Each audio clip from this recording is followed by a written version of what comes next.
नमस्कार दोस्तों, आज हम आपको इंसान के मरने के बाद से लेकर उसके दोबारा जन्म लेने तक की पूरी यात्रा बताएंगे।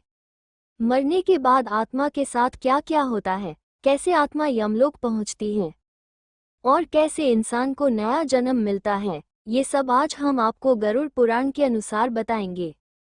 18 सितंबर से पितृपक्ष शुरू हो गया है।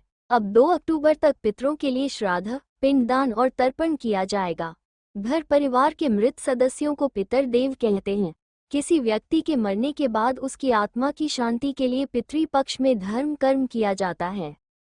मरने के बाद व्यक्ति की आत्मा के साथ क्या क्या होता है, कैसे आत्मा यमलोक पहुंचती है, आत्मा को यमलोक पहुंचने में कितने दिन लगते हैं, इन सभी सवालों के जवाब आज हम आपको देंगे। सबसे पहले हम आपको गरुड़ पुराण के बारे में बताते हैं। हिंदू धर्म में 4 वेद और 18 पुराण हैं। इन ग्रंथों में ही देवी देवताओं से जुड़ी सभी कहानियां हैं। इनमें से एक है गरुड़ पुराण। गरुड़ पुराण में विष्णु जी और उनके वाहन गरुड़ के बीच हुए सवाल जवाब हैं। गरुड़ देव को भगवान ने जन्म मृत्यु, पुनर्जन्म, आत्मा, यमलोक, स्वर्ग नर्क, वैतरणी नदी, पाप पुण्य, नीतियां, कर्म आदि विषयों के बारे में बताया है। मान्यता है कि घर परिवार में किसी की मृत्यु के बाद गरुड़ पुराण का पाठ करने से मरने वाले की आत्मा को शांति मिलती है। इस पुराण को पढ़ने से हमें भी जीवन और मृत्यु से जुड़ी सभी धार्मिक बातें मालूम होती हैं। अब जानिए गरुड़ पुराण के अनुसार कैसे आत्मा मृत्यु के बाद यमलोक पहुंचती है। मरने के 3 दिन बाद दोबारा धरती पर आती है आत्मा। इंसान के मरते ही यमदूत आत्मा को यमलोक ले जाते हैं और यमराज आत्मा को 3 दिन तक पाप पुण्य के बारे में बताते हैं। यमलोक में 3 दिन रहने के बाद यमदूत आत्मा को दोबारा उसके घर छोड़ देते हैं। इंसान की आत्मा उसके घर पर 10 दिन रुकती है और देखती है कि लोग किस तरह शोक मना रहे हैं।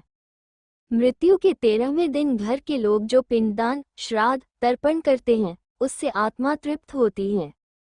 इन पिंडदान, श्राद्ध और तर्पण से आत्मा को यमलोक यात्रा करने की ताकत मिलती है।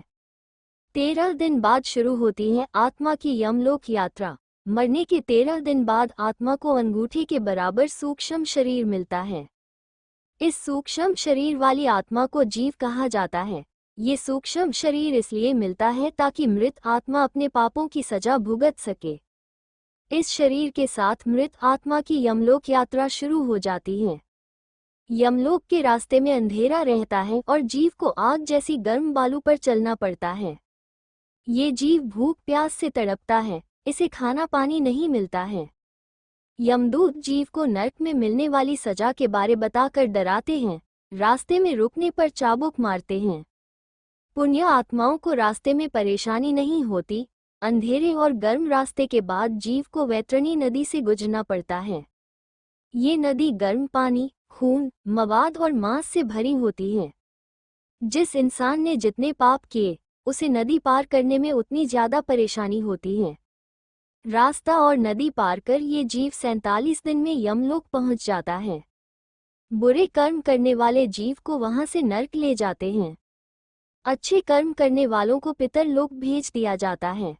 पितृ बनने पर सूक्ष्म शरीर खत्म हो जाता है। पितृलोक चंद्रमा के उस हिस्से पर होता है जो दिखाई नहीं देता।